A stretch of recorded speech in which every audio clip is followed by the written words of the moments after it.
The holidays are upon us, and the Heat could use a little extra something under the tree to help them get back on track. It's our special Christmas episode on what Miami needs. And Wes, which Heat player still writes letters to Santa Claus?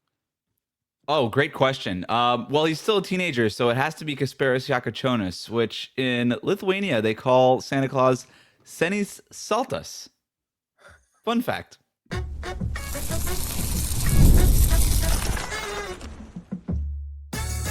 You are Locked On Heat, your daily Miami Heat podcast, part of the Locked On Podcast Network, your team every day. All right, welcome to Locked On Heat, your daily podcast on the Miami Heat, part of the Locked On Podcast Network, now the #1 sports podcast network. Whether you're tuning in on YouTube or on your favorite podcast app, thanks so much for making Locked On Heat your first listen every day. Join the Cookie Gang, become an everydayer. That means subscribing, tuning in every day, Monday through Friday, and signing up for the Everydayer Club with the link in the show notes. Today's episode is brought to you by FanDuel. If you want to be right in the middle of the action this season, visit FanDuel.com and place your NFL live bets all season long.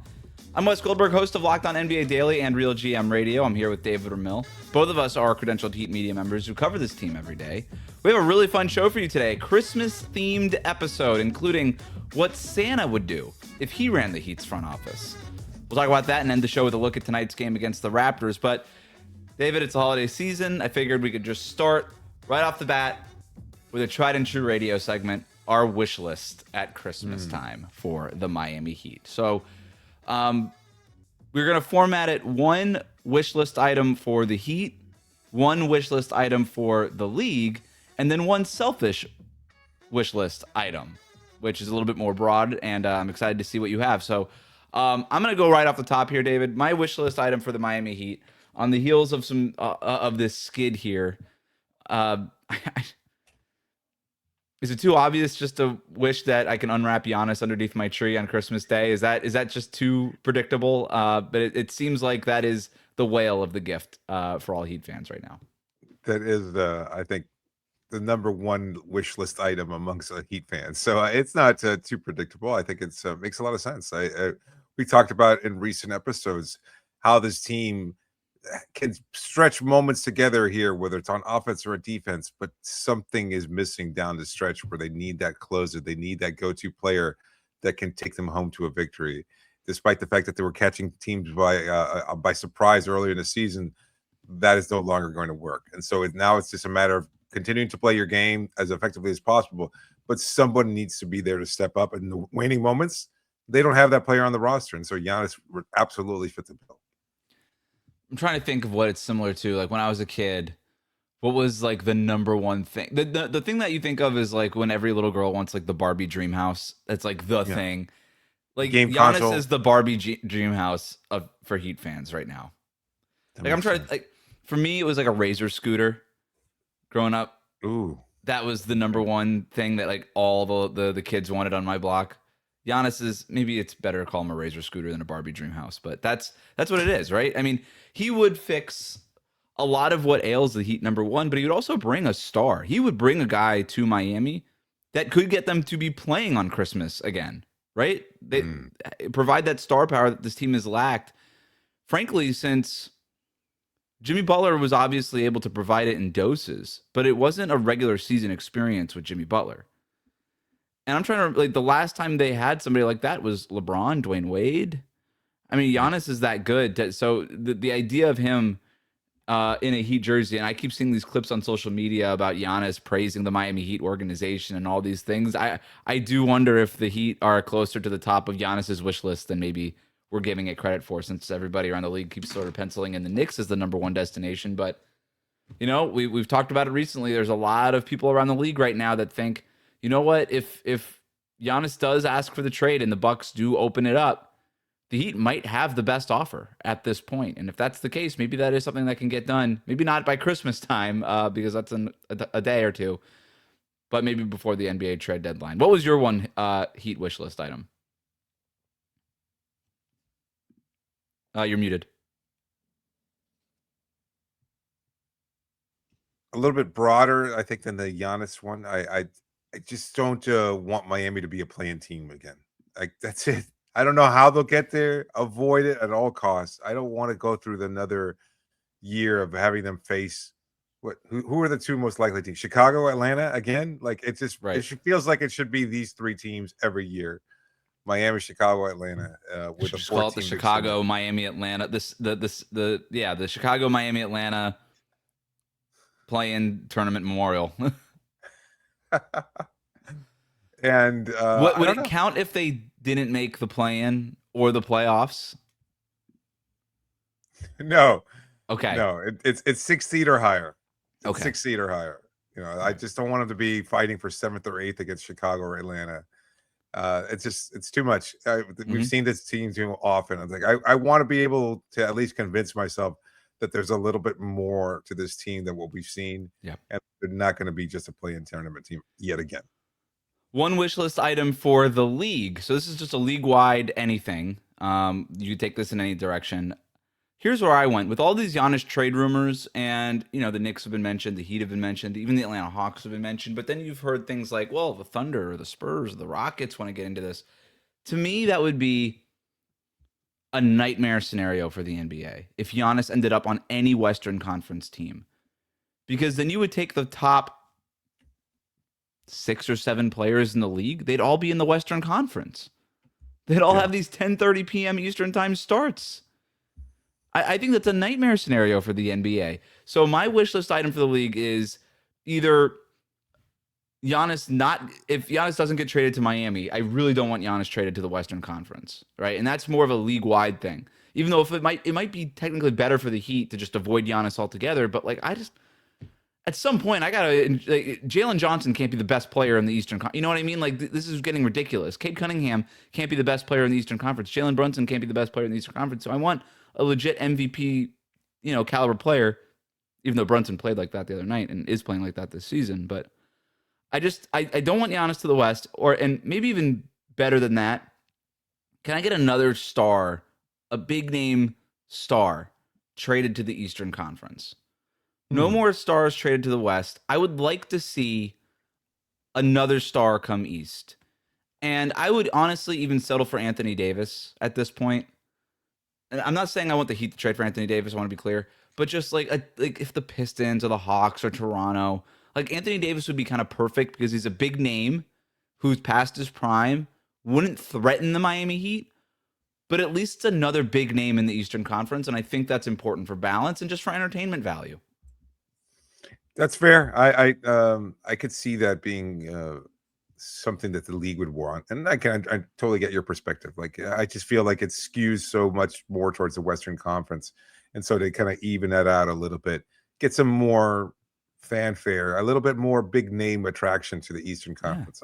I do get frustrated with all the Eastern Conference kind of talk and everything else like that because I do think it's overblown as well. But when you're just measuring in terms of star players, the East is a little bit lacking. Although And Jason for you Tatum, and I, two guys who Tyrese are watching, Halliburton. Tyrese Halliburton and Tatum are out. That's a good point. But like for two guys that are watching the NBA every night, not just the Miami Heat, like these 7:30 games are sometimes are really boring, man. Like, and think about it. Every time you're ready to get ready for NBA game night, all the good games start at 10 o'clock, 10:30, and just like, all right, I'm already By that I'm point, on my second pot of coffee by then. So just selfishly, that's kind of what I wanted. What was your wish list for the league? You know what? Just I don't want Oklahoma City to continue to steamroll the league the way that I think they will over the next 5 years. And I just feel like between their treasure trove of picks in the future, the fact that they're this good this year again, that they're even better than they were last year. I know dynasties tend to be better for the league.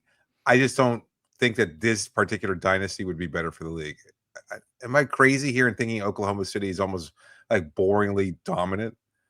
Like they're just really, really good. And I know they're a fun team to watch, but in terms of mass market appeal, I don't think anybody's like, ooh, I can't wait to see Lou Dort play perimeter defense, Right. There's no hook, right? Like Steph Curry with the Warriors broke the league, right? There was that great debate about is jump shooting okay? Is the league broken? Did they ruin it? Nobody's talking like LeBron James to Miami, right? His move in free agency was as polarizing as anything's ever been in this in the league. With the Thunder, they just drafted well, got an awesome trade with Shai Gilgeous-Alexander, steadily got better every season until they were just good enough to win the championship, and now they're awesome. And you're like, so what's the hook there? That they're just young and great? And I love watching the Thunder But in terms, Sure. there's no storyline hook, and that does matter, right? Like I know some people get like bogged down in the analysis, like, well, you should enjoy watching the beautiful game. It's like, yeah, but also I kind of want some drama. Where's Draymond Green punching somebody in the face when I need it? I need something. I need a little bit of extra sauce here. So that's a good one. Quickly, one selfish wish list item. This could be basically anything. Selfishly, this is what I want though. In the spirit of giving, I want the Heat to finish in the top 4 in the East. I see your top 6. I raise you a top 4. I want them to finish in the top 4 in the East. And I want Eric Spoelstra to finally get a Coach of the Year award. I know he doesn't care about it, or will at least say publicly that he doesn't care about it, or whatever. I care about it. He's the best coach in the NBA, has been for a very long time. He should have the hardware. I hope the Heat finish high enough in the Eastern Conference where Spo has a legitimate chance and wins Coach of the Year. That's my selfish wish list item. How about you? A superstar trade to Miami. That's it. Okay.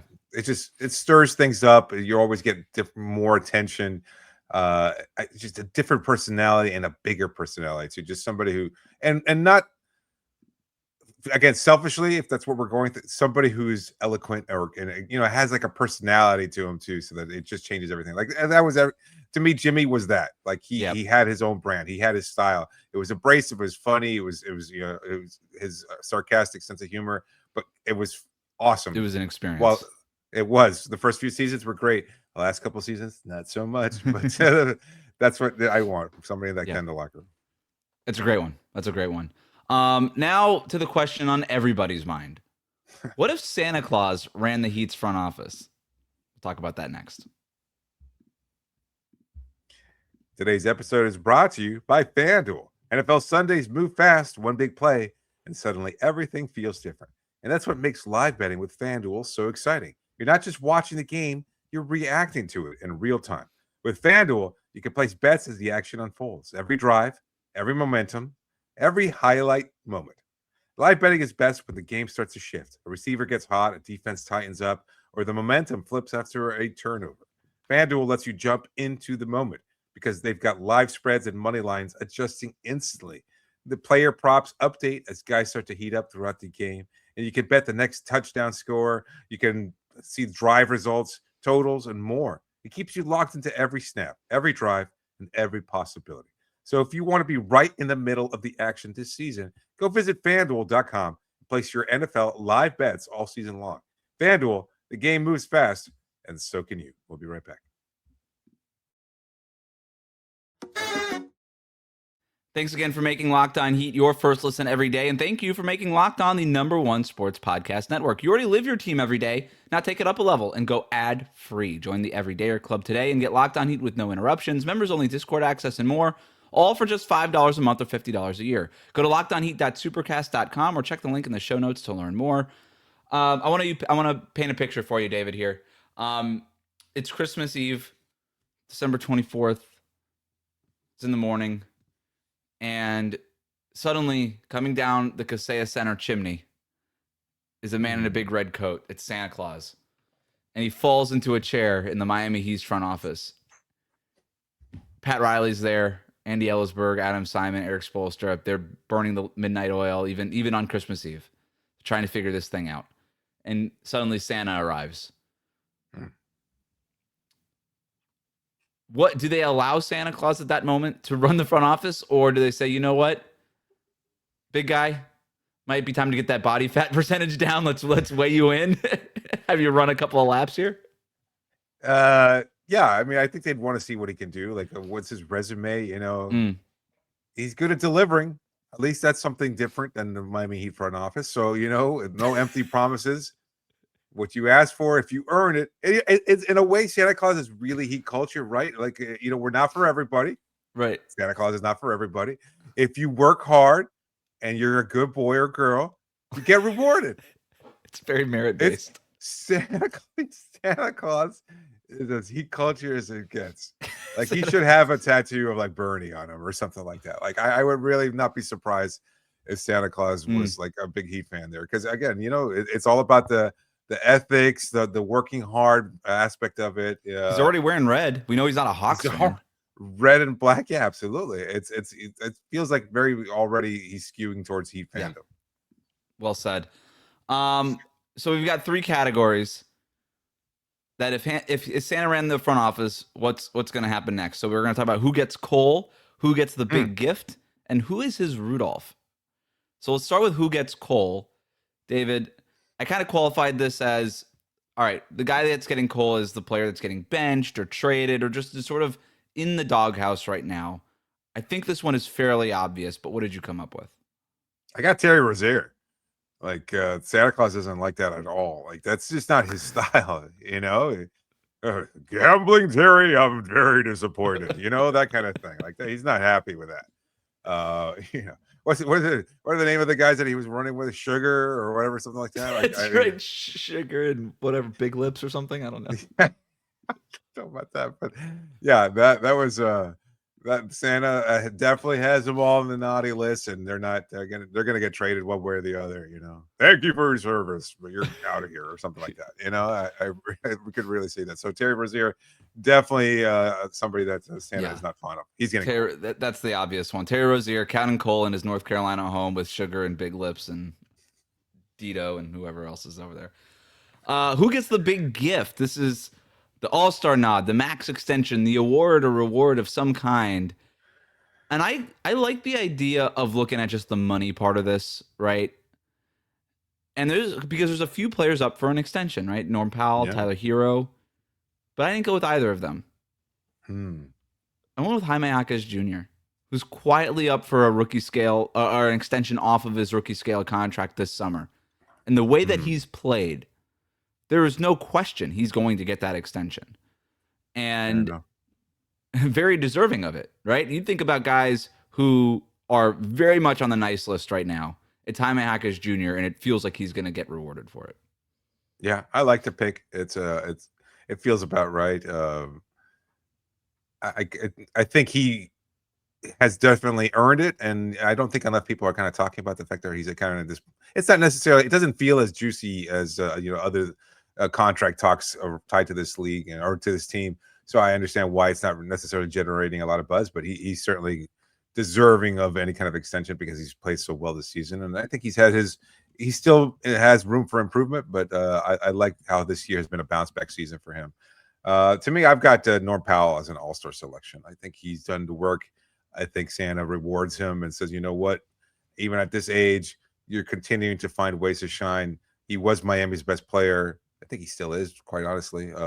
And as such, even with the Kel'el Ware kind of surge over the last few weeks or last few games, really, I think Norm has been Miami's best player, and I think he gets rewarded with the all-star selection. We just did all-star, like rough draft all-star selections at Locked On NBA Daily this afternoon, and we all, me, Matt, and Hayes, all put Norm on our Eastern Conference list. I can see. Over Bam, by the way, over Bam. 100%. Yeah. Yeah. So I want to go back to the Jaime extension thing, though, because now I'm thinking about it. What is a fair value for Jaime at this point based on how he's played? Coming off that rookie scale extension, I look at guys like he's not going to get the max like Paolo and Chet and Jalen Williams, and he doesn't. That's a different tax bracket right now. But I look like Dyson Daniels, 4 years, $100 million. Shaedon Sharpe, 4 years, $90 million. I think like these when you start hearing $100 million and stuff like that, I know that Heat fans go, "Oh my God, wait, really? Like $100 million? That's what this is now." You know what I mean? $25 million is half the max. It sounds like so much more, but that's what it is. And so I look at a guy like Dyson Daniels in Atlanta or Shaedon Sharpe for Portland. Jaime Jaquez Jr. is as good as those guys, right? I mean, certainly if you're Jaime's agent over at CAA, you're saying, yeah, 4 years, $90 million. That's the floor of what we're talking about. This guy's worth 20 to 20 or 22 to $25 million. Like that's where we're starting negotiations. Yeah, I mean, you're probably right about that, but it does feel like a lot. And I was much more comfortable about this sort of amount prior to what we've seen with Nico too. Like he signed his extension, that did seem like value based on what we assumed he would be able to accomplish. That has not been the case. So at this point, anything more than what Nico was awarded, I don't know that Miami can afford to do it. Like you don't want to tie yourselves to players that are. If I'm Jaime, I say no. $15 million a year. I'm like, no, thanks. Yeah, but then go test free agency, because we've seen free agency isn't free agency anymore. Like no team is going to throw that money at Jaime Jaquez. That's hardball, and yet you do it 100%. You're not tied to a guy who has a limited ceiling. Like, I love what he's done this season. I believe he's committed. He does the work. He's a great locker room guy. Off the court, never a problem. But the difference between him and Nico is that we know Jaime has a deliverable NBA skill. That he's doing it. Like, this guy is averaging 16 or 15, 16 points per game. Is he going to get better? If that 3-point shot comes around, I think he can get better, and I think his passing can get better. Yeah, I think he could be more of a hub, potentially. And we've already seen him develop some other looks, right? Like that drive into the turnaround jumper and stuff. I don't know. I'm looking at the I just brought this up. I don't know whether or not they should pay him or not. Maybe that's a big time for a bigger conversation, but I'm looking at the guys that signed their rookie extensions this past summer. And I think that's what we're talking about when we think about what Jaime is going to command on an extension. That's it, right? Like, he's certainly more proven than Nico, and he's right there, I think, with like those Dyson Daniels, Shaden Sharp types. I think that's probably the zone for him. Who is Santa's Rudolph? So this could be the favorite player or coach that he can't live without, his co-pilot, so to speak. I also thought this one was obvious, but then I kind of went alternative with this. But where did you end up? I texted you before. I'm sticking with my pick there. Drew Smith. I think similar to what we've seen with Eric Spoelstra. You just can't quit that guy. And I think Drew, he embodies all those good qualities that Santa's always looking for, that Santa and the Heat front office are always looking for. And you know what? He continues to earn his place on the good list, the nice list. Mm-hmm. And I think that's who Santa kind of tends to gravitate towards. He does all the work. He does everything. He's a smart, good team guy, etc. Why wouldn't Santa like that? Why wouldn't Santa gravitate towards a guy like that? Underdog story, just like Rudolph, right? 100%. Good stuff. Good pick. I went with Davion Mitchell. I in a similar way, just you can't take that guy off the court. Not somebody that I think many people penciled into the starting lineup, but just grabbed it, earned it, and now is leading the break, almost Rudolph-like, right? You could almost see him running in front of everybody else on the break in transition. He's right behind Bam Adebayo in on-off numbers. Bam is number one on Miami's on-off stuff. Davion's right behind him. And so the impact is there, too, with Davion Mitchell. So there it is. That's what would happen if Santa Claus ran Miami's front office. We finally answered it. Coming up next, the Miami Heat have a game tonight against the Toronto Raptors. Can they get off the schneid? We'll talk about that next. Today's episode is brought to you by Robinhood. Nobody knows your money goals better than you. Robinhood puts you in control of your money with tools that work as hard as you do. Locking in on every opening, beating your PR, beating it again. Channel that drive into your money because Robinhood puts you in control of your money. You can trade stocks and ETFs, options, futures, and even crypto, all on one platform. And you can now build and execute your own trades from a desktop with Robinhood Legends advanced tools. Or you can take advantage of the new Robinhood strategies with a tailored portfolio managed by a team of experts. You expect more from your money. Expect more from your money. You expect more from yourself, so expect more from your money. Get started today at Robinhood.com/yourmoney. Again, that's Robinhood.com/yourmoney. Your money, your move. We'll be right back. The Miami Heat play the Toronto Raptors tonight. They're trying to get a win here at home, coming off of a 1-2 road trip here. The last time the Heat played Toronto, not that long ago, just a couple of weeks ago, they lost to them 106-96. No Tyler Hero in that game. Kel'el Ware came off the bench. Simone Fontecchio got the start in that one. And the Heat went 9 of 31 from three-point range. Meanwhile, the Raptors shot 16 of 40 on threes, 40% overall. And Brandon Ingram, as we remember, went off for 28 points. A lot of that work coming in the first half, setting the tone for Toronto in that 10-point win for them. So when you look at that last game, David, what do the Heat have to do better? I think the obvious one is, can you shoot better from three? And lately they have been, right? 39% and 49% from three-point range the last two games. If they've really gotten out of this shooting slump, I think that bodes well for them. Absolutely.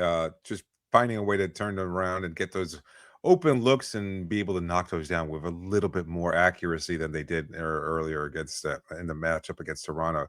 That would be a huge help. Like we saw spurts of that against the Knicks. We've seen it kind of improve here and there. I think their offense has trended in a good direction, but I think the bigger concern for me, honestly, is almost defensively. Like knock those shots down, that's great. We know that this team is capable of it, but can they defend Ingram at a high enough level to keep him from going out? Because early on it was Ingram, and then late in the game it was Scotty Barnes, and they were just allowing them to get away with whatever they wanted to.